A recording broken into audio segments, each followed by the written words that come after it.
session and continuing our conversations around hypertension. In this one, we'll be talking about youngsters and hypertension. So, for this, we have Dr. Gunjit Parmar with us today. And before we start, Doctor, could you please introduce yourself? Yeah, myself is Dr. Gunjit Parmar. I am lifestyle disease specialist and diabetes reversal health coach, working since last more than 13 years.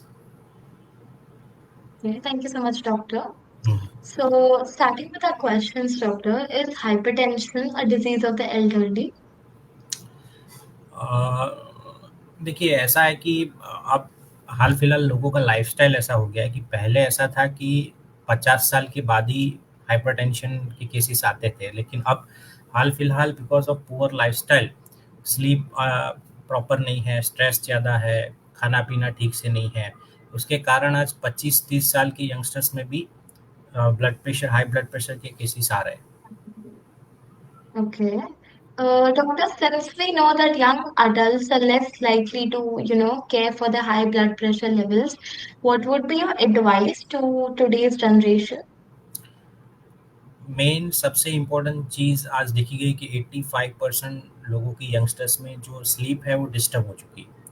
अब होता क्या है Yeah. कि 12-1 बजे सोते हैं, सुबह 9 बजे उठते हैं और कहते हैं कि भी 9 घंटे सोए, लेकिन वहाँ पे क्वालिटी स्लीप नहीं रहेगी।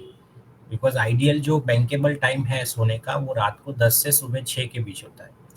क्योंकि रात को जैसे अंधेरा होता है आपके शरीर में हार्मोनल चेंजेस होते हैं, मेलाटोनिन नाम का हार्मोन बनने लगता है जो नींद आने के लिए रिस्पॉन्सिबल है। बट अनफॉर्चुनेटली आजकल यंगस्टर्स में देखते हैं कि 12-1 बजे तक मोबाइल स्क्रॉल करते हैं, इंस्टाग्राम रील, फेसबुक और सोशल मीडिया एंड ऑल। उसके कारण सेरोटोनिन हार्मोन बढ़ता है और ये दोनों एक दूसरे के दुश्मन है। उसके कारण बॉडी बॉडी का जो बायोलॉजिकल क्लॉक डिस्टर्ब होता है। ओवरऑल इसका इम्पैक्ट कहाँ आता है कि आपकी डीप स्लीप की क्वालिटी कॉम्प्रोमाइज़ हो जाएगी। तो ये आप कहते हो कि 9 घंटे सोए, लेकिन डीप स्लीप आपकी बहुत कॉम्प्रोमाइज़ हो जाती है। तो कहीं न कहीं डीप स्लीप की क्वालिटी कॉम्प्रोमाइज़ होने की वजह से ये सारी बीमारियाँ बढ़ रही है, बिकॉज़ ऐसा बोला जाता है कि आपका बॉडी का majority of healing deep sleep में होता है। बट अनफॉर्चुनेटली रात को सोते समय 12-1 बजे आपके शरीर में सेरोटोनिन हार्मोन की मात्रा ज़्यादा होती है, जो आपको एक बूस्टिंग देती है, माइंड को चैन से नहीं सोने देती है और उसके कारण डीप Yeah. स्लीप की क्वालिटी कॉम्प्रोमाइज़ होती है। तो मुझे लगता है कि sleep is number 1।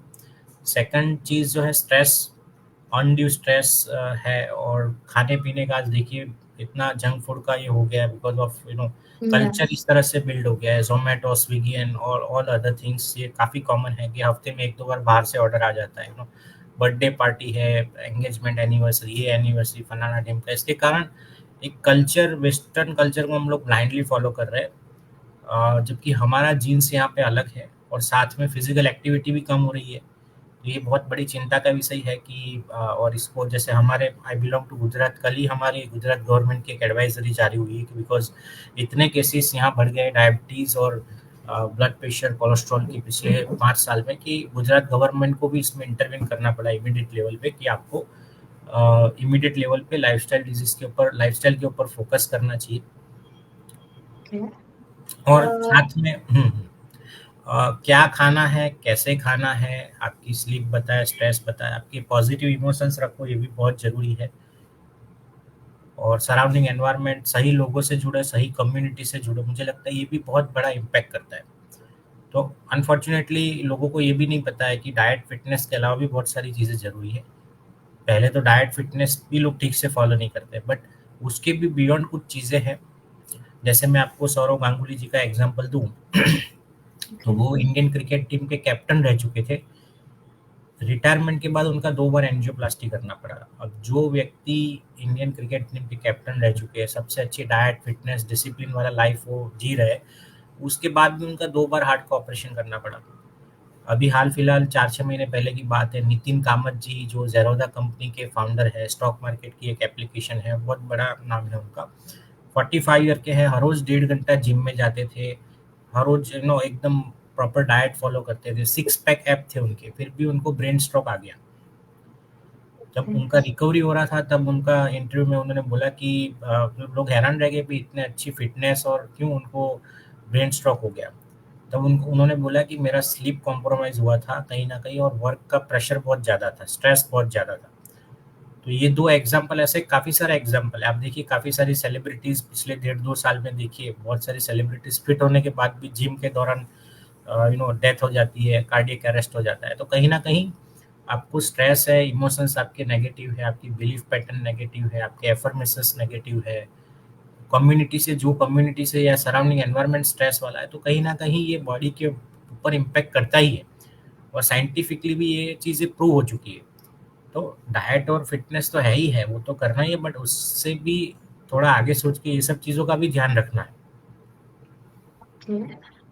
Doctor, what are those must-dos that youngsters can do today to reduce heart burden? Heart burden थोड़ा फिजिकली एक्टिव होना पड़ेगा, बिकॉज Yeah. कई बार एक्सक्यूज होती है कि भाई जिम में जाने का टाइम नहीं मिलता है, तो ये सही बात है, बिकॉज लोगों की लाइफस्टाइल ऐसी हो गई कि अलग से 1 डेढ़ घंटा जिम में जाने को नहीं मिलता है। तो उस टाइम हम लोग क्या है कि जो 5-10 मिनट के छोटे छोटे स्लॉट्स मिलते हैं हमको ड्यूरिंग वर्क या उस तरह का वर्क, जहाँ हम सोशल मीडिया को स्क्रॉल करते हैं या गपशप में टाइम बिताते हैं फालतू टाइम, उसकी जगह थोड़ा फिजिकली एक्टिव होना पड़ेगा। तो छोटे-छोटे जो 5-10 मिनट के स्लॉट्स है वो यूज़ करना पड़ेगा। जैसे स्टेयर्स आपने यूज़ कर लिया, तो लिफ्ट को अवॉइड करो, स्टेयर्स यूज़ करो, पार्किंग थोड़ा दूर कर दिया व्हीकल का। तो physically activity daily for 35 to 40 minute is very necessary. Sleep के ऊपर बहुत इमीडिएट लेवल वो सबसे इम्पोर्टेंट है। और डाइट में ध्यान रखना है कि थोड़ा आपको वेजिटेबल, सलाद है, स्प्राउट्स है, सूप है, इस सब चीज़ों को ज़्यादा मात्रा में लेना है। प्रोटीन इंटेक थोड़ा ज़्यादा बढ़ाना है। कार्बोहाइड्रेट इंटेक है, फैट इंटेक जैसी जो जंक फूड है, ऑयली स्पाइसी फूड है, सॉल्ट है, वो सब थोड़ा कम करना है, बाहर का खाना। और घर में खास करके जो घर में भी कल्चर डेवलप हो रहा है कि पैकेट फूड ज़्यादा आ रहा है आज घर में, देखिए फ्रीज खोल के देखिए तो टोमेटो केचप है, मैगी है, तो हमने घर को ही रेस्टोरेंट बना दिया है। तो ऐसा भी नहीं होना चाहिए कि बाहर का खाना नहीं खा रहे हैं लेकिन घर में ही सब कुछ रखा है, पैकेट फूड एंड ऑल। तो ये भी एक बहुत ध्यान रखने जैसी चीज़ है। और चीज़ है कि स्ट्रेस नहीं लेना चाहिए कोई भी चीज़ का। कई बार क्या हमारी एनर्जी बॉडी डिस्टर्ब हो जाती है, डिस्टर्ब रहती है, मतलब कई बार जॉब पे है तो घर का सोच रहे हैं, घर पे है तो जॉब का सोच रहे हैं, तो आप फिजिकली और एनर्जी बॉडी अगर कनेक्टेड नहीं है तो भी प्रॉब्लम होता है। तो आपका एनर्जी बॉडी और फिजिकल बॉडी ऑलवेज अलाइन रहना चाहिए। हमने काफ़ी सारे पेशेंट में देखा है कि फिजिकली बॉडी ठीक है, सब रिपोर्ट्स भी नॉर्मल आया, CT scan, MRI, blood report, लेकिन पेशेंट फिर भी बताता है कि मेरे को कुछ ठीक नहीं लग रहा है। तो उसका रीज़न क्या है कि उसकी एनर्जी बॉडी डिस्टर्ब है। तो ये सब चीज़ें अभी साइंटिफिकली प्रूव हो चुकी है कि इसके ऊपर भी ध्यान रखना ज़रूरी है। डाइट और फिटनेस के तो बहुत सारे यूट्यूब पे वीडियो मिलेगी, बट ये सब चीज़ों के ऊपर वीडियो नहीं मिलेगा। तो मुझे लगता है कि ये सब चीज़ें ज़रूरी है।